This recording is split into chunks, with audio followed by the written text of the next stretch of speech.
नमस्कार दोस्तों, इस वीडियो में आप सीबीएसई बोर्ड के द्वारा आयोजित की गई सीटेट दिसंबर 2021 के दिनांक 8 जनवरी 2022 शिफ्ट के पेपर के इंग्लिश पार्ट का कंप्लीट सॉल्यूशन देखने जा रहे हैं। सीबीएसई बोर्ड के द्वारा सीटेट दिसंबर 2021 में प्राइमरी स्तर में कुल 23 शिफ्ट में पेपर का आयोजन किया गया था, जिसमें से ये 17वें शिफ्ट के इंग्लिश पेपर का सॉल्यूशन आप देख रहे हैं। अगर आप सभी शिफ्टों के सभी सब्जेक्ट्स के कंप्लीट पेपर सॉल्यूशन के अलावा अपर प्राइमरी के सभी शिफ्टों के कंप्लीट पेपर सॉल्यूशन के साथ साथ सीटेट में पूछे जाने वाले प्राइमरी और अपर प्राइमरी दोनों स्तर के कंप्लीट पेडागोजी को डिटेल में पढ़ना चाहते हैं तो इस वीडियो के बाद इस वीडियो का डिस्क्रिप्शन जरूर चेक करिएगा। और अगर आप चैनल पर पहली बार विजिट कर रहे हैं तो इसको सब्सक्राइब करते हुए बेल आइकन को जरूर प्रेस कर लीजिएगा सीटेट, यूपी टेट और सुपर टेट की बेहतरीन तरीके से तैयारी करने के संदर्भ में। चलिए दोस्तों, आज के इस महत्वपूर्ण वीडियो को शुरू करते हैं। दोस्तों, प्रश्न संख्या 121 से 128 तक दिए गए पैराग्राफ पर आधारित पूछा गया था। पैराग्राफ के प्रश्नों को सॉल्व करने की सबसे अच्छी विधि है कि सबसे पहले आप प्रश्नों पर एक बार नजर डाल लीजिए, तब जब फिर पैराग्राफ आप पढ़ेंगे तो तुरंत आपको उसका उत्तर क्लिक करेगा। साथ ही 2 से 3 प्रश्न ग्रामर बेस्ड क्वेश्चन पूछे जाते हैं जिसको सॉल्व करने के लिए पैराग्राफ पढ़ने की आवश्यकता ही नहीं होती है, तो आपका समय भी बचेगा। यहां पर अगर मैं पूरे पैराग्राफ को हिंदी में ट्रांसलेट करने लगूं तो बेवजह आपका फालतू में समय व्यतीत होगा, इसलिए डायरेक्टली हम लोग इसका थीम देखेंगे और इस पर आधारित प्रश्नों को देख करके पैराग्राफ में उत्तर ढूंढने की कोशिश करेंगे। इसके थीम के बारे में बात कर लेते हैं तो ये कोविड-19 पर आधारित एक पैराग्राफ है, जिसके अंतर्गत ये बताया गया है कि किस प्रकार से राज्य सरकारों ने कोविड-19 के अंतर्गत लॉकडाउन के बाद विद्यालय को खोलना चाहा और किस प्रकार से तमिलनाडु में विद्यालय खोलते ही 30 स्टूडेंट कोरोना पॉजिटिव पाए गए और इसके बाद से लगातार जो टेस्ट हो रहे थे उनकी संख्या बढ़ा दी गई। और इस दौरान जो लॉकडाउन लगा हुआ था कितनी समस्याएं हुई शिक्षा के क्षेत्र में, क्योंकि सभी के पास स्मार्टफोन का एक्सेस नहीं था ऑनलाइन क्लास लेने के संदर्भ में। यहाँ पर एक डेटा प्रस्तुत किया गया है सर्वे के अनुसार, जिसके अंतर्गत कितने अर्बन एरिया में और कितने रूरल एरिया में लोगों के पास स्मार्टफोन का एक्सेस था, जिसके माध्यम से वो अपने बच्चों को ऑनलाइन कक्षा की फैसिलिटी प्रोवाइड करा पा रहे थे। तो यही सब बातें लिखी गई है कि कितनी दिक्कतें हुई थी कोविड-19 के दौरान। यही सब पूरा थीम है इस पैराग्राफ का। अब चलिए इस पर आधारित प्रश्नों को देखते हैं। पहला प्रश्न पूछा गया है, what promoted the state governments to reopen school, यानी कि स्टेट गवर्नमेंट यानी राज्य सरकारों को किसने स्कूल को फिर से खोलने के लिए प्रमोट किया, प्रेरित किया। पहले ही लाइन में देखिए इसका उत्तर मेंशन किया गया, state government have taken the difficult decision to reopen schools for some classes encouraged by a consensus among public health, यानी कि लोगों के बीच जो सहमति बनी स्कूल खोलने के प्रति, उसने स्टेट गवर्नमेंट को प्रमोट किया था स्कूल को रीओपन करने के संदर्भ में, यानी लोगों की आपसी सहमति के बाद। दिए गए विकल्प में देखिए ऑप्शन नंबर 2 में इसकी बात की गई है, consensus among public health expert, इसका बिल्कुल सटीक जवाब है। अगला प्रश्न पूछा गया था, which of the following statement is not supported by the evidence in the passage. यहां पर देखिए किसके बारे में यह पूछा जा रहा है, तो दिया गया है, when about 30 students and teacher were found covid positive the Tamil Nadu government, यानी कि जब विद्यालय में 30 छात्र और शिक्षक कोविड-19 पॉजिटिव पाए गए तब तमिलनाडु सरकार के द्वारा क्या किया गया, ये हमसे पूछा जा रहा है। यहां पर आप इसका उत्तर देख सकते हैं, data from Tamil Nadu shows that post reopening about 30 student and teachers have tested positive, to which the state has responded by tracing contacts and testings while keeping the institutions open, यानी कि जो ट्रेसिंग किया जा रहा था, जो पॉजिटिव उनकी पहचान की जा रही थी, उनकी संख्या बढ़ा दी गई थी। लगातार उनके जो कॉन्टैक्ट्स थे, यानी कि जो बच्चे हैं उनके माता पिता के संपर्क में आने की वजह से भी हो सकता था, तो उनके माता पिता की भी जांच की गई। ये सब कुछ इसके बारे में दिया गया है। चलिए अब विकल्पों में चलते हैं। पहला विकल्प दिया गया है, ordered tracing of infected parents, तो उनके कॉन्टैक्ट्स की बात की गई थी, यानी जो उनके संपर्क में आए थे, किसके, बच्चे और टीचर के संपर्क में, तो बच्चे के संपर्क में माता पिता आए होंगे, यानी ये बात तो बिल्कुल सही है। इस वजह से हमारा उत्तर नहीं होगा, क्योंकि हमसे पूछा गया कि कौन सा सपोर्ट नहीं करता है पैराग्राफ के अनुसार। दूसरा देखिए, did not panic and help the school open, जाहिर सी बात है जो तमिलनाडु सरकार थी वो पैनिक नहीं की और स्कूल को ओपन करने में मदद किया गया था, तो ये भी विकल्प पॉजिटिव था। इस वजह से हमारा उत्तर नहीं होगा क्योंकि हमसे निगेटिव सेंस में पूछा गया था। चौथा देखिए, इंक्रीज्ड टेस्टिंग, तो ये भी बात बिल्कुल सही है, टेस्ट को इंक्रीज कर दिया गया था, यानी कि लगातार जो परीक्षण किए जा रहे थे पॉजिटिव लोगों की पहचान करने के संदर्भ में, उसकी संख्या बढ़ा दी गई थी, तो ये भी बिल्कुल पॉजिटिव है। इस वजह से हमारा उत्तर नहीं होगा। एक ही विकल्प बचा ऑप्शन नंबर 3 देखिए, constituted a committee to effectively deal with the problem, यानी कि यह कहा जा रहा है कि एक कमिटी बनाई गई ताकि वह इस प्रॉब्लम से इफेक्टिवली डील कर पाए, तो इस प्रकार का कोई भी कमिटी नहीं बनाया गया था पैराग्राफ के अनुसार। इस वजह से यही जो है वो सपोर्ट नहीं करता है और यही इसका बिल्कुल सटीक जवाब हो जाएगा। ऑप्शन नंबर 3 सही उत्तर है। अगला प्रश्न पूछा गया है, identify the statement which is not true according to the facts mentioned in the passage. यानी कि दिए गए चारों विकल्प में से कौन सा ऐसा है जो कि सत्य नहीं है दिए गए पैराग्राफ के अनुसार। जो चारों ऑप्शन दिए गए हैं वो पैराग्राफ नंबर 2 में मेंशन किया गया है। चलिए एक बार जल्दी से पढ़ लेते हैं। कहा जा रहा है, a study by economist in August shows that a mayor 8% of student in rural area had regular access to online learning and 37% were not studying at all. It also found that only a minority of students with smartphone, that is 31% in urban areas and 15% in rural settings, received regular instructions। तो ये पूरा data है। पहला विकल्प दिया गया है, a study by economist shows that hardly 8% student in rural area have regular access to online teaching. ये बात बिल्कुल सही है, पैराग्राफ के अनुसार सही है। इस वजह से हमारा उत्तर नहीं होगा क्योंकि हमसे कौन सा सही नहीं है वो पूछा गया था। चौथा देखिए, only about 30% student in urban area have had smartphone. तो बिल्कुल सही बात है क्योंकि यहाँ पर अबाउट की बात की गई थी, लगभग की बात की गई थी, और पैराग्राफ में लगभग 31% की बात की गई थी, तो उसको मोटा मोटी ठीक माना जा सकता है। यानी ये भी पॉजिटिव हो गया, हमारा उत्तर नहीं होगा क्योंकि हमसे निगेटिव सेंस में पूछा गया था। दो ही विकल्प बचे, ऑप्शन नंबर 2 और 3 पढ़िए। Only 5% student in rural area have received regular instruction. तो इसका कहीं पे भी जिक्र नहीं किया गया है, ठीक है। अर्बन वाले का तो जिक्र किया गया कि अर्बन में कितने परसेंट रेगुलर एक तरीके से जो इंस्ट्रक्शन थे विद्यालय के द्वारा उसको रिसीव कर रहे थे, लेकिन अर्बन रूरल एरिया में यानी कि ग्रामीण क्षेत्रों में इसके बारे में कोई भी चर्चा नहीं किया गया था। यानी कि ये सत्य नहीं है, ये हमारा उत्तर होगा। तीसरा देखिए, there was tremendous pressure on the part of the parents to start in person teaching. तो इसका भी कहीं पे भी पैराग्राफ में जिक्र नहीं किया गया, और जो भी पैराग्राफ में जिक्र नहीं होता है उसे हम लोग गलत मान करके चल रहे होते हैं क्योंकि पैराग्राफ को ही आधार बना करके आपको उत्तर देना होता है। यानी कि इसका भी जिक्र नहीं किया गया, यानी ये भी गलत है और ये भी हमारा उत्तर होगा। अब आप कहेंगे कि दो उत्तर कैसे सही हो सकता है। सीबीएसई बोर्ड ने रिवाइज्ड आंसर की में इन दोनों विकल्प को यानी 2 और 3 दोनों को सही मान लिया था क्योंकि दोनों विकल्प गलत हैं, और चूंकि हमसे नॉट ट्रू पूछा गया था कौन सा सही नहीं है, तो ऑप्शन नंबर 2 और 3 इसका बिल्कुल सटीक जवाब होगा। अगला प्रश्न पूछा गया था, रीड द गिवन सेंटेंसेज। यहां पर 2 वाक्य दिए गए हैं, दोनों को पढ़ करके सही उत्तर का चयन करना है। पहला दिया गया, majority of the urban students has access to smartphones. यानी कि ये कहा जा रहा है कि अधिकांश शहरी क्षेत्र के बालकों के पास स्मार्टफोन का एक्सेस था। तो पैराग्राफ के अनुसार ये गलत है, ठीक है, पैराग्राफ के अनुसार ये गलत है, निगेटिव है, हमारा उत्तर नहीं होगा। दूसरा देखिए, only a smart proportion of rural student had access to smartphone. यानी कि कहा जा रहा है एक बहुत कम तबके के पास जो कि ग्रामीण क्षेत्रों से बिलोंग करते हैं उनके पास स्मार्टफोन है। तो ये पैराग्राफ के अनुसार बिल्कुल सटीक होगा। यानी कि देखिए, A is false, B is true, इसका बिल्कुल सटीक जवाब है। अगला प्रश्न पूछा गया था, which of the following is the most opposite in meaning to the word alacrity used in the first paragraph. यानी कि पहले पैराग्राफ में अलैक्रिटी एक शब्द यूज किया गया, इसका विलोम शब्द हमसे पूछा जा रहा है। तो अलैक्रिटी का मतलब होता है तत्परता यानी तत्पर होना, और इसका अपोजिट क्या हो जाएगा, उदासीन होना। तो इसको अंग्रेजी में एपैथी बोलते हैं। ऑप्शन नंबर 2 इसका बिल्कुल सटीक जवाब है। अगला प्रश्न पूछा गया था, which one is the most similar meaning to the word paralysing used in the first paragraph. यानी कि पहले पैराग्राफ में एक वर्ड यूज किया गया पैरालाइजिंग, जिसका हिंदी में मतलब होता है अपंग होना। पैरालाइजिंग यानी कि अपंग, ठीक है, दिव्यांग के सेंस में है। तो ये हमसे पूछा जा रहा है कि इससे मिलता जुलता सिमिलर मीनिंग कौन सा होगा, यानी कि इसका समानार्थी पूछा जा रहा है। तो अपंग का समानार्थी क्या हो जाएगा, डिसेबल हो जाएगा, डिसेबलिंग। ऑप्शन नंबर 2 यहां पर बिल्कुल एप्रोप्रिएट हो जाएगा। अगला प्रश्न पूछा गया है, which part of speech is the underline word in the following statement. यानी कि दिए गए स्टेटमेंट में से अंडरलाइन जो शब्द है ये कौन सा पार्ट ऑफ स्पीच है। जल्दी से पैराग्राफ को पढ़ लेते हैं। कहा जा रहा है, only 15% student in rural areas had access to smartphone. यानी कि केवल 15% ग्रामीण क्षेत्र के छात्रों के पास स्मार्टफोन का एक्सेस है।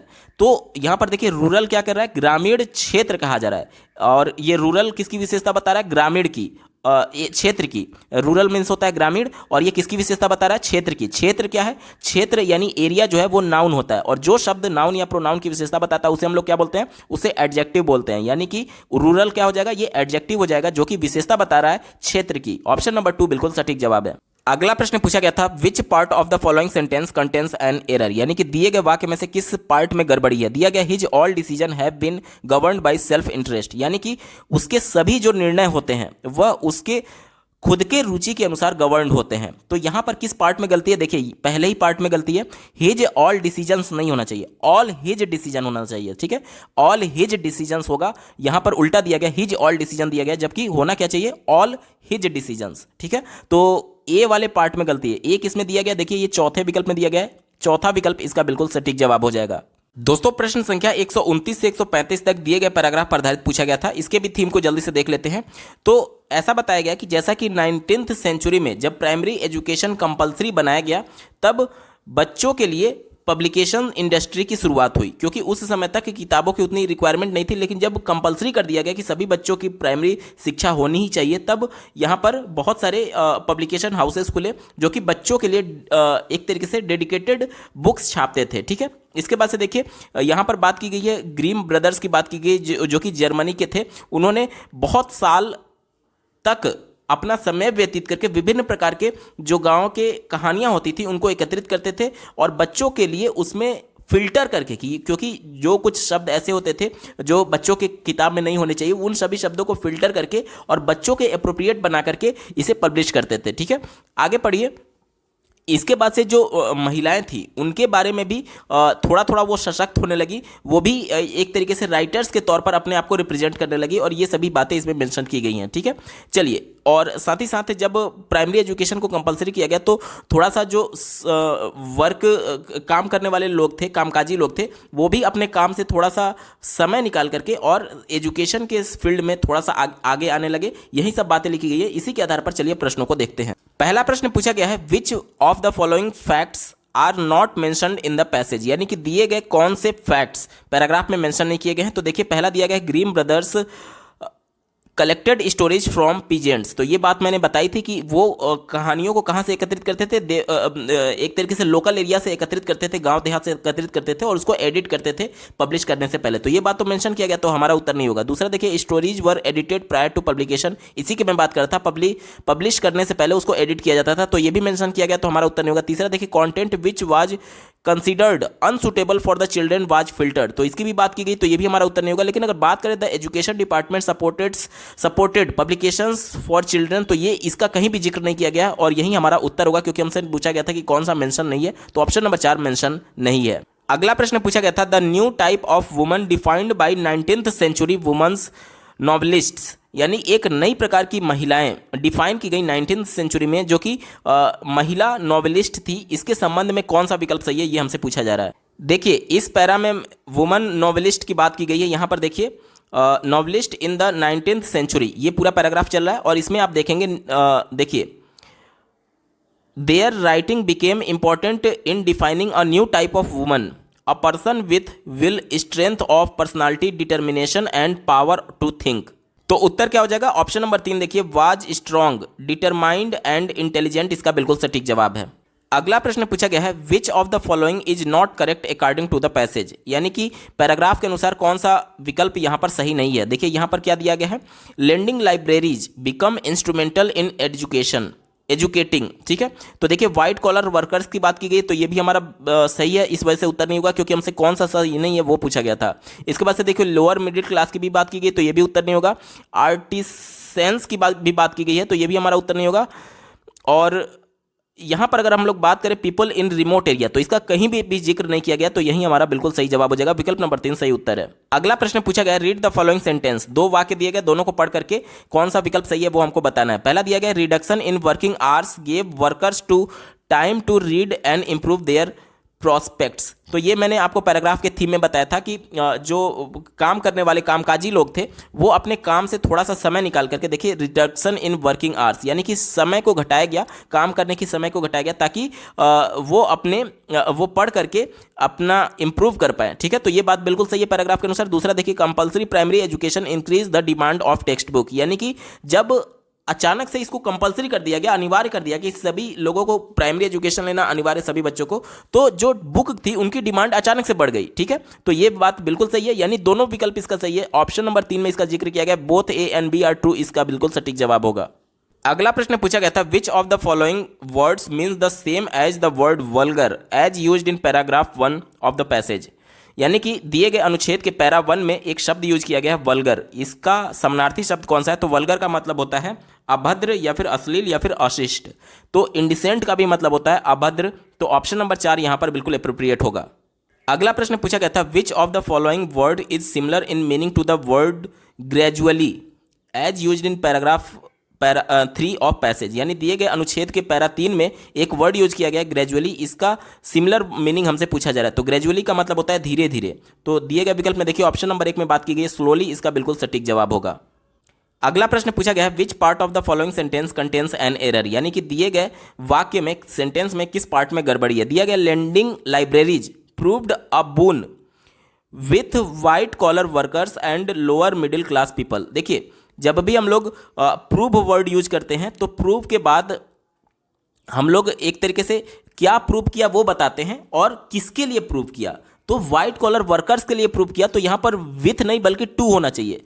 ठीक है, तो प्रूफ के बाद क्या चीज प्रूव किया गया? तो बून प्रूव किया गया, यानी एक वरदान साबित हुआ। और किसके लिए साबित हुआ? तो ये व्हाइट कॉलर वर्कर्स, यानी टू यहां पर प्रयोग होना चाहिए ना कि विथ। तो दिए गए विकल्प में देखिए ये मिसप्रिंट है, ये सी होना चाहिए। ठीक है, तो सी पार्ट में गड़बड़ी है। चलिए ऑप्शंस में चलते हैं।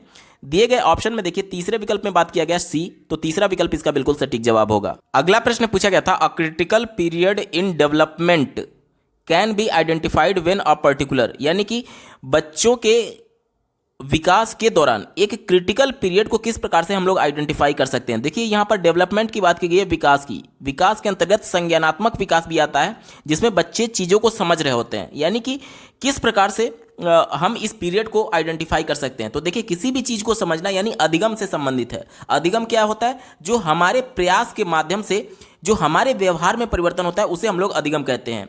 अब हमारे व्यवहार में परिवर्तन होना यानी कि प्रयास के माध्यम से होना, तो प्रयास के माध्यम से हमें अनुभव प्राप्त होता है और उस अनुभव को आधार बनाते हुए नई नई चीज़ों को हम लोग सीख रहे होते हैं। अनुभव यानी कि एक्सपीरियंस की बात की जा रही है। देखिए ऑप्शन नंबर 2 में इसकी बात की गई है experience has its greatest effect on learning during a particular period of development. यानी एक ऐसा पीरियड जिसमें बच्चे का अनुभव उसके सीखने पर सबसे ज़्यादा प्रभाव डालता है, तो उसी पीरियड को हम लोग क्रिटिकल पीरियड के नाम से जानते हैं। विकल्प नंबर 2 बिल्कुल अप्रोप्रिएट है, यही इसका सटीक जवाब होगा। अगला प्रश्न पूछा गया था mother race is better known as. यानी कि मदर रेस और किस बेहतरीन नाम से इसको हम लोग संबोधित कर सकते हैं ये बोला जा रहा है। तो देखिए मदर रेस का मतलब क्या होता है कि जैसे माता जो होती है बच्चे को शुरुआती समय में किस प्रकार से उसको एक तरीके से कहती हैं। जैसे बच्चा जब अभी बोल नहीं पा रहा तो ओले ओले ओले मेरा बच्चा ओले ओले ओले, मतलब जो कुछ भी माता के द्वारा उसको डायरेक्ट करने के लिए, उसको संदर्भ में लेने के लिए, यानी कि उसको डायरेक्शन देने के लिए जो कुछ भी मदर के द्वारा, माता के द्वारा बोली जाती है उसी के संदर्भ में ये प्रश्न पूछा गया है। तो ये क्या होता है? ये चाइल्ड डायरेक्टेड स्पीच होता है। यानी जो कुछ भी माता के द्वारा शब्दों का प्रयोग किया जा रहा है वो चाइल्ड को डायरेक्शन देने के संदर्भ में। ठीक है, तो यही इसका बिल्कुल अप्रोप्रिएट है, यही इसका सटीक जवाब होगा। अगला प्रश्न पूछा गया है इन द लैंग्वेज क्लासरूम, यानी कि एक भाषा की कक्षा में the learners read the story Kabuliwala. एक कहानी काबुली वाला जो शिक्षार्थी है उनके द्वारा स्टोरी को पढ़ा जाता है। Later they given background material with illustrations. Illustrations का मतलब होता है उदाहरण of certain scenes of the story and brief description. यानी कि उसके बाद से एक बैकग्राउंड मटेरियल देने की बात की जा रही है उदाहरण के तौर पर, और कुछ सीन्स उनके सामने लाई जाती हैं जो कि उस कहानी से जुड़ा हुआ है और उस कहानी का ब्रीफ डिस्क्रिप्शन दे रहा है। ठीक है, आगे पढ़िए। A few learners enact 1 or 2 scenes depicted in the illustration, other learners watch the scenes enacted. This process is, यानी कि देखिए प्रश्न ये पूछा जा रहा है कि भाषा कक्षा में शिक्षार्थी एक कहानी काबुली वाला पढ़ने के बाद में उन्हें कहानी के कुछ दृश्यों के चित्रण के साथ पृष्ठभूमि सामग्री भी दी जाती है और संक्षिप्त विवरण भी दिया जाता है। यदि आप उदाहरण 1 और 2 शिक्षार्थियों को चित्रण में दर्शाए गए दृश्यों में देखते हैं तो अन्य शिक्षार्थी अभिनय में दृश्यों को देखते हैं, तो यह प्रक्रिया क्या है? ये देखने से संबंधित है, और देखना यानी कि अवलोकन करना, और अवलोकन करना यानी कि ऑब्जर्वेशन। विकल्प नंबर 1 बिल्कुल अप्रोप्रिएट होगा और यही इसका बिल्कुल सटीक जवाब है। ऑब्जर्वेशन इसका सटीक उत्तर है। अगला प्रश्न पूछा गया था which test measures a student's achievement in relation to a specific task that the student will be required to perform later. यानी कि किसी विशिष्ट कार्य के संबंध में छात्रों की उपलब्धि का कौन सा परीक्षण ये बताता है कि छात्र को बाद में उसको करने की आवश्यकता होगी, इस सेंस में ये प्रश्न पूछा जा रहा है। तो देखिए, किसी टास्क से रिलेटेड ये है, स्पेसिफिक टास्क की बात की गई थी और बच्चों के अचीवमेंट यानी उनके उपलब्धि की बात की गई थी।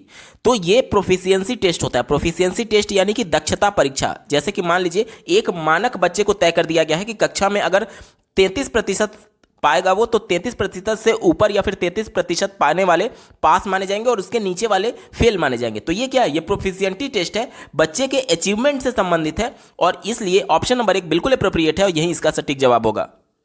अगला प्रश्न पूछा गया था, to evaluate reading comprehension for a primary level student, यानी कि ये कहा जा रहा है कि बच्चों के पढ़ने के समझ के बारे में इवैल्यूएशन यानी उसके मूल्यांकन करने के लिए प्राइमरी स्तर के बच्चे के संदर्भ में the teacher ask the student to, यानी शिक्षक के द्वारा बच्चों से क्या करने के लिए कहना चाहिए ताकि वह बच्चे के पठन क्षमता के बारे में मूल्यांकन कर सके, जो कि बच्चा प्राइमरी स्तर में है। ठीक है, देखिए बच्चे प्राइमरी स्तर के बच्चे से इतना उम्मीद किया जा सकता है कि वो पढ़ करके अर्थ ग्रहण कर ले, और अर्थ ग्रहण कर लेगा तो उसके बाद से जब आप उसको अपनी भाषा में एक्सप्रेस करने का मौका देंगे तो जाहिर सी बात है इससे दो फायदे हो रहे हैं। एक तो बच्चे को थीम पता चल गया है, वो पढ़ करके उसका अर्थ ग्रहण कर पाया है। ये जान सकते हैं आप जब बच्चा अपनी भाषा में उसको फिर से उस कहानी का चित्रण कर रहा होगा। इससे होगा क्या कि एक तो बच्चे को अभिव्यक्ति करने का मौका मिल रहा है और दूसरा उसके अभिव्यक्ति के माध्यम से आप जान सकते हैं कि जो कहानी का मेन थीम था वो बच्चा समझ पाया है या नहीं समझ पाया है। ठीक है, तो ऑप्शन नंबर 1 देखिए इसी की बात करता है,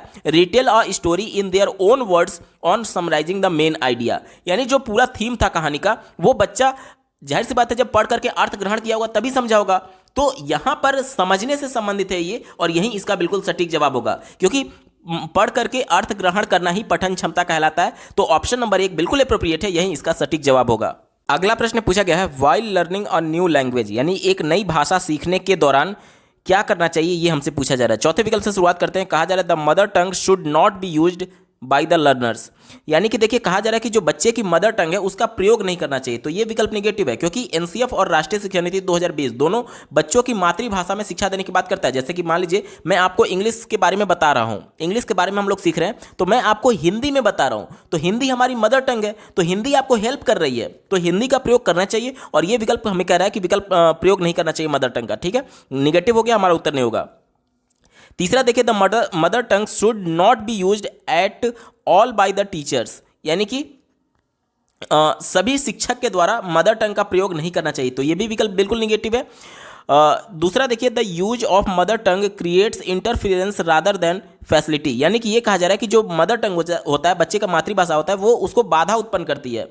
तो क्या मैं आपको हिंदी में बता रहा हूं तो क्या आपको बाधा उत्पन्न हो रही है अंग्रेजी समझने में? नहीं उत्पन्न हो रही है, तो ये भी विकल्प नेगेटिव हो गया। एक ही विकल्प बच्चा ऑप्शन नंबर 1 देखिए, the knowledge of mother tongue is helpful, यानी बच्चे की जो मातृभाषा की नॉलेज है, जो समझ है, वह उसके लिए हेल्पफुल होगी नई भाषा को सीखने में। ऑप्शन नंबर 1 बिल्कुल एप्रोप्रिएट है, यही इसका सटीक जवाब होगा। अगला प्रश्न पूछा गया था, receptive skill in language refers to, यानी कि भाषा में रिसेप्टिव स्किल क्या होता है। तो देखिए दो प्रकार के स्किल होते हैं, पहला प्रोडक्टिव और दूसरा रिसेप्टिव। जैसा कि आप लोग जानते हैं भाषा के 4 कौशल होते हैं, सुनना, बोलना, पढ़ना और लिखना। तो अगर मैं बोल रहा हूं, ध्यान से सुनिएगा, मैं बोल रहा हूं तो बोल करके मैं शब्दों को प्रोड्यूस कर रहा हूं, या फिर मैं मान लीजिए लिख रहा हूं तो लिख करके मैं शब्दों को प्रोड्यूस कर रहा हूं। ये मैंने शब्द लिख करके प्रोड्यूस किया और मेरे बोले जा रहे शब्दों को आप सुन रहे हैं, तो मैंने जो शब्द प्रोड्यूस किया था उसको सुन करके आप रिसीव कर रहे हैं, और या मैंने जो कुछ भी लिखा है इसको देख करके आप पढ़ करके इसका अर्थ ग्रहण कर रहे हैं, यानी कि अर्थ रिसीव कर रहे हैं। तो देखिए जो सुनना होता है और जो पढ़ना होता है वो रिसेप्टिव स्किल है, और जो बोलना होता है और जो लिखना होता है वो प्रोडक्टिव स्किल होता है। सीधे तौर पर बस आप इतना समझ लीजिए कि जिस प्रकार से भाषा को प्रोड्यूस किया जाता है, भाषा को कैसे प्रोड्यूस करेंगे, या तो बोल करके या तो लिख करके, और अगर भाषा को रिसीव कर रहे हैं, रिसीव कैसे करेंगे, या तो सुन करके या तो पढ़ करके। तो हमसे रिसेप्टिव स्किल पूछा गया था, तो रिसेप्टिव स्किल में क्या हो जाएगा, सुनना और पढ़ना। दिए गए विकल्प में देखिए ऑप्शन 2 में बात की गई लिसनिंग एंड रीडिंग स्किल, इसका बिल्कुल सटीक जवाब होगा।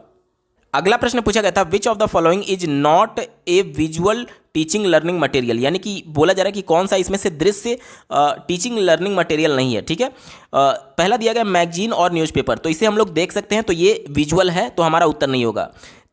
तीसरा दिया गया रेफरेंस बुक भी हम लोग देख सकते हैं, तो ये भी नहीं होगा। पिक्चर चार्ट की बात की गई, ये भी हम लोग देख सकते हैं, तो ये भी उत्तर नहीं होगा। लेकिन अगर बात करें रेडियो ब्रॉडकास्टिंग की, तो ये एक श्रवण टीचिंग लर्निंग मटेरियल होता है जिसे हम लोग सुन सकते हैं। ठीक है, जो भी इसमें ब्रॉडकास्टिंग हो रही है उसे हम लोग सुनते हैं ना कि देखते हैं। ठीक है, तो ये एक तरीके से विजुअल टीचिंग लर्निंग मटेरियल नहीं है, और चूंकि हमसे नहीं पूछा गया था, ऑप्शन नंबर 2 बिल्कुल सटीक जवाब होगा। अगला प्रश्न पूछा गया था, which of the following is not recommended as strategy for remedial teaching, यानी कि एक तरीके से उपचारात्मक शिक्षण के संदर्भ में निम्न में से कौन सा रिकमेंड नहीं किया जाता है स्ट्रेटजी रेमेडियल टीचिंग के संदर्भ में। ठीक है, चलिए इसी को ध्यान में रखकर के उत्तर ढूंढेंगे। पहले मैं थोड़ा सा डाउट क्लियर कर दूं कि देखिए, पहले बच्चे को कोई कॉन्सेप्ट पढ़ाया गया या फिर कोई चैप्टर पढ़ाया गया तो सबसे पहले उसका डायग्नोस्टिक टेस्ट किया जाता है, ये जानने के लिए कि कहीं कॉन्सेप्ट में बच्चे को दिक्कत तो नहीं है। एक बार डायग्नोस हो गया, यानी बच्चे के परेशानी के बारे में हमें पता चल गया, तो एज ए टीचर हम लोग रेमेडियल टीचिंग करते हैं उसके उस डाउट को या फिर उसके उस मिसकॉन्सेप्शन को दूर करने के संदर्भ में, जिसे रेमेडियल टीचिंग के नाम से जाना जाता है। चलिए इसी को ध्यान में रखकर के उत्तर ढूंढेंगे। पहला दिया गया कि identifying and diagnosing the individual learning weakness based on which remedial instructions are given. ये बात तो बिल्कुल पॉजिटिव है। पहले मैंने आपको बताया, इसी के लिए बताया था कि पहले डायग्नोस्टिक टेस्ट किया जाता है और इसमें बच्चे के वीकनेस के बारे में पता लगाया जाता है और फिर बच्चे को रेमेडियल इंस्ट्रक्शन दिए जाते हैं। तो ऑप्शन 1 बिल्कुल पॉजिटिव है, इस वजह से हमारा उत्तर नहीं होगा क्योंकि हमसे नेगेटिव सेंस में पूछा गया था। दूसरा देखिए, teachers formulate remedial practice solution to address and resolve problem. तो ये भी बात बिल्कुल पॉजिटिव है, ये भी हमारा उत्तर नहीं होगा क्योंकि हमसे नेगेटिव सेंस में पूछा गया था। तीसरा देखिए, analysing where the student goes wrong. यहाँ पर देखिए कहाँ पर बच्चे गलत दिशा में जा रहे हैं। गलत दिशा में जाने का मतलब कि गलत कर रहे हैं, यानी कि मिसकॉन्सेप्शन है। And selecting appropriate remedial action. तो ये भी बात बिल्कुल पॉजिटिव है, हमारा उत्तर नहीं होगा। एक ही विकल्प बचा, ऑप्शन नंबर 4 देखिए, applying advance learning strategy by applying newer reading and thinking methods. तो ये विकल्प निगेटिव है क्योंकि रेमेडियल टीचिंग आपको नई थिंकिंग और नए पढ़ने के संदर्भ में नहीं बोला जाता है, बल्कि जो चीज पढ़ा जा चुका है उसमें आ रही समस्याओं को दूर करने के लिए रेमेडियल टीचिंग किया जाता है। तो विकल्प नंबर 4 रेमेडियल टीचिंग से डायरेक्टली जुड़ा हुआ नहीं था क्योंकि ये नए थिंकिंग की बात कर रहा था, नई रीडिंग की बात कर रहा था, जबकि रेमेडियल टीचिंग ये कहता है कि जो बच्चे को पढ़ा दिया गया है, जो समझा दिया गया है, उसमें आ रही समस्याओं को दूर करने के लिए रेमेडियल टीचिंग किया जाता है। तो ऑप्शन नंबर 4 यहाँ पर निगेटिव था और चूंकि निगेटिव सेंस में पूछा गया था, इस वजह से ऑप्शन नंबर 4 बिल्कुल सटीक जवाब होगा। अगला प्रश्न पूछा गया था, a teacher in the classroom introduces the topic and ask the student to quickly think of idea and note them down before writing an article on the topic. What is the teacher doing in the classroom? यानी ध्यान से समझिएगा, एक शिक्षक जो है वो कक्षा में एक टॉपिक को इंट्रोड्यूस करते हैं, यानी बच्चों को से एक टॉपिक के बारे में परिचय देते हैं और उनसे कहते हैं कि इसके बारे में तुरंत सोचो, क्विकली थिंक करो विचारों के बारे में और उसको नोट डाउन करो। इस पर टॉपिक लिखने से पहले, इस टॉपिक पर आर्टिकल लिखने से पहले जो कुछ मेन आइडिया आपके मन में आ रहा है उसको नोट डाउन करो। तो ये हमसे पूछा जा रहा है कि what is the teacher doing in the classroom, यानी कि शिक्षक इस प्रकार से कक्षा में क्या कर रहा है। तो पहले वो बच्चों में विचारों की उत्तेजना को जन्म दे रहा है। विचारों की उत्तेजना यानी कि मानसिक उद्वेलन, जिसे ब्रेन स्टॉर्मिंग कहा जाता है। यानी कि पहले टॉपिक बता दिया गया और उस टॉपिक पर बच्चों से बोला गया कि आप इस पर मेन कुछ आइडिया सोचिए, जल्दी सोचिए और उस आइडिया को नोट डाउन कर लीजिए अपने कॉपी में, और उसके बाद मेन आइडिया नोट डाउन करने के बाद से इस पर आर्टिकल लिखने की बात की जा रही थी। तो पहले बच्चों को एक तरीके से मेन टॉपिक के बारे में बताया गया और इससे बच्चों के मन में विचारों की उत्तेजना जन्म लेती है, मानसिक उद्वेलन होता है कि इस टॉपिक के बारे में क्या क्या लिखना है। तो ये ब्रेन स्टॉर्मिंग से जुड़ा हुआ है। विकल्प नंबर 3 यहां पर बिल्कुल एप्रोप्रिएट होगा। अगला प्रश्न पूछा गया था, cognitive learning theory does not focus on. Cognitive learning किसके द्वारा दिया गया? ये जीन पियाजे के द्वारा दिया गया संज्ञानात्मक विकास का सिद्धांत। तो इसके संबंध में जो संज्ञानात्मक विकास का सिद्धांत है, कॉग्निटिव लर्निंग जो है, यहाँ पर ये केवल जीन पियाजे से नहीं जोड़ सकते क्योंकि संज्ञानात्मक विकास का सिद्धांत जो है वो जो भी संरचनावाद से जुड़े हुए मनोवैज्ञानिक है उसके संदर्भ में ये प्रश्न पूछा गया है कि संरचनावाद एक तरीके से किस पर फोकस नहीं करता है। ठीक है, चलिए पहला विकल्प से शुरुआत करते हैं। कहा जा रहा है human beings are born with build in language device. तो ये नॉम चॉम्स्की ने कहा था। नॉम चॉम्स्की भी संरचनावाद के सबसे बड़े समर्थकों में से एक माने जाते हैं। इस वजह से ये विकल्प हमारा नहीं होगा क्योंकि ये फोकस करता है, ठीक है, क्योंकि ये संरचनावाद के ही समर्थक थे। दूसरा देखिए, errors as a part of learning process. तो ये भी नहीं होगा क्योंकि गलतियां भी सीखने का एक साधन है, क्योंकि गलतियों के माध्यम से बच्चे के व्यवहार में परिवर्तन होता है। जिसके माध्यम से बच्चे के व्यवहार में परिवर्तन होता है उसे हम लोग अधिगम बोलते हैं, यानी कि जो त्रुटियां हैं वो भी लर्निंग का एक पार्ट है। तो ये भी बिल्कुल संरचनावाद मान करके चलता है। चौथा देखिए, language is learned by involving reasoning and mental process. तो जीन पियाजे यही बात करते थे कि बच्चों के जो भाषा सीखी जाती है बच्चों के द्वारा वो रीजनिंग के द्वारा और मेंटल प्रोसेस के द्वारा सीखी जाती है। तो ये विकल्प भी बिल्कुल पॉजिटिव है, हमारा उत्तर नहीं होगा। लेकिन बात करें ऑप्शन नंबर 3 की, language is learn through the process of habit information, यानी आदत निर्माण के माध्यम से भाषा सीखी जाती है, ये कहा जा रहा है। तो ये विकल्प निगेटिव है, आदत निर्माण के माध्यम से भाषा नहीं सीखी जाती है, ये विकल्प निगेटिव है। और चूंकि हमसे निगेटिव वाला पूछा गया था, इस वजह से ऑप्शन नंबर 3 बिल्कुल अप्रोप्रिएट होगा। अगला प्रश्न पूछा गया था, each language has unique sound structure and vocabulary, this characteristics of language shows that, यानी कि प्रत्येक भाषा की अपनी यूनिक साउंड होती है, यानी ध्वनि होती है, उसका एक स्ट्रक्चर होता है और सभी भाषा की अपनी शब्दावलियाँ होती हैं। तो ये कैरेक्टरिस्टिक भाषा के संदर्भ में क्या कहा जाएगा, तो इसे हम लोग लैंग्वेज इज ए सिस्टम कहते हैं, यानी कि भाषा एक सिस्टम है स्ट्रक्चर्स का, साउंड्स का और वोकेबलरी का। विकल्प नंबर 3 बिल्कुल अप्रोप्रिएट है, यही इसका सटीक जवाब होगा। अगला प्रश्न पूछा गया था, फ्लुएंसी मीन्स, फ्लुएंसी का मतलब होता है धारा प्रवाह। तो देखिए धारा प्रवाह हम लोग कैसे हो सकते हैं, या तो बोलने में या तो लिखने में, ठीक है। तो यहाँ पर देखिए स्पीक, रीड एंड राइट, यानी कि बोलने में, लिखने में और पढ़ने में धारा प्रवाह विथ फ्लो, मतलब प्रवाह के साथ पढ़ना, प्रवाह के साथ बोलना और प्रवाह के साथ लिखना ही फ्लुएंसी कहा जाता है। विकल्प नंबर 4 बिल्कुल अप्रोप्रिएट होगा। अगला प्रश्न पूछा गया था, वाइल एसेसिंग अ स्टूडेंट, यानी कि एक बच्चे के, एक छात्र के मूल्यांकन के दौरान the teacher should compare the progress of a child, बच्चे की प्रोग्रेस को किससे कंपेयर करना चाहिए। तो ध्यान से समझिएगा, अगर हम लोग समावेशी कक्षा की आज बात करते हैं, तो अगर एक कक्षा में बहुत प्रतिभाशाली बालक है और बहुत कमजोर बालक है, तो बहुत कमजोर बालक का अगर आप बहुत जो प्रतिभाशाली था उससे अगर मूल्यांकन करने लगे, उससे अगर तुलना करने लगे, तो बच्चा तो वैसे ही नहीं सीख पा रहा है जो बहुत कमजोर था। अब जब उससे कक्षा में उसका कंपेयर करेंगे तो बच्चे में हीन भावना आ सकती है कि एक तो वो वैसे ही नहीं सीख पा रहा है, ऊपर से आप सबसे तेज बच्चे से उसका कंपेरिजन कर रहे हैं। तो कंपेरिजन होना चाहिए, लेकिन बच्चे का खुद से होना चाहिए कि कल बच्चे का स्तर कितना था और आज आपके पढ़ाने के बाद से बच्चा कितना स्तर तक सीखा है, यानी कंपेयर होना चाहिए, कंपैरिजन होना चाहिए, लेकिन बच्चे का खुद से होना चाहिए, खुद के परफॉर्मेंस से, ठीक है। इसी को ध्यान में रख करके उत्तर ढूंढेंगे। पहला दिया गया with the other children in the class, दूसरे बच्चों से तुलना की बात कर रहा है, हमारा उत्तर नहीं होगा। With those who learns fast, ये भी दूसरे बच्चे की बात कर रहा है। With those who slow learners, तो ये भी दूसरे बच्चे की बात कर रहा है। एक ही विकल्प बचा, with his her previous level of learning, यानी कि पहले के उसके अधिगम के स्तर से उसी बच्चे के अधिगम के वर्तमान स्तर से तुलना की जानी चाहिए। विकल्प नंबर 4 बिल्कुल अप्रोप्रिएट है, यही इसका सटीक जवाब होगा। अगला प्रश्न पूछा गया था, the process approach of writing involves, यानी कि जो लिखने की जो प्रक्रिया उपागम है, लेखन में जो प्रोसेस अप्रोच होता है वो क्या इन्वॉल्व करता है। यहाँ पर देखिए चारों दिया गया है, लेकिन यहाँ पर हमको क्रम से व्यवस्थित करना है। तो सबसे पहले किस टॉपिक के बारे में लिखना है, इसके लिए हमारे माइंड में ब्रेन स्टॉर्मिंग होता है, यानी कि विचारों की उत्तेजना जन्म लेती है। तो सबसे पहले ब्रेन स्टॉर्मिंग हो गया। उसके बाद से हम लोग क्या करते हैं, मोटा मोटी एक ड्राफ्टिंग तैयार कर रहे होते हैं कि किस टॉपिक पर क्या लिखना है, क्या हेडिंग होगा। उसके बाद से हम लोग क्या करते हैं कि रिवाइज करते हैं, कि एक बार ड्राफ्ट तैयार कर लिया, रूपरेखा तैयार कर लिया, उसके बाद से हम लोग रिवाइज करते हैं कि क्या इसमें करेक्शन की तो आवश्यकता नहीं है। तो ये रिवाइजिंग तीसरे नंबर पर आता है। और अगर हमें ये महसूस होता है कि इसमें कुछ करेक्शन की आवश्यकता है तो उसमें करेक्शन करते हैं, जिसे हम लोग एडिट बोलते हैं। तो ये चौथे नंबर पर आएगा। तो हमारा ये क्रम क्या बना, देखिए BADC दिए गए विकल्प में देखिए ऑप्शन नंबर 2 इसका बिल्कुल सटीक जवाब हो जाएगा। दोस्तों ये पेपर पूरा सॉल्व हो चुका है। आपको ये वीडियो कैसा लगा कमेंट के माध्यम से जरूर बताइएगा, क्योंकि आपका एक कमेंट मुझे मोटिवेट करेगा ऐसे ही महत्वपूर्ण वीडियो लाने के संदर्भ में। अगर आप सीटेट प्रीवियस ईयर प्राइमरी और अपर प्राइमरी के साथ साथ सीटेट में पूछे जाने वाले सभी सब्जेक्ट्स के कंप्लीट पेडागोजी को डिटेल में देखना चाहते हैं, तो इस वीडियो के बाद इस वीडियो का डिस्क्रिप्शन जरूर चेक करिएगा। और अगर आप चैनल पर पहली बार विजिट कर रहे हैं तो इसको सब्सक्राइब करते हुए बेल आइकन को जरूर प्रेस कर लीजिएगा, सीटेट, यूपी टेट और सुपर टेट के बेहतरीन तरीके से तैयारी करने के संदर्भ में। इस वीडियो को देखने के लिए आपका बहुत बहुत धन्यवाद। भगवान करे आपका दिन शुभ हो।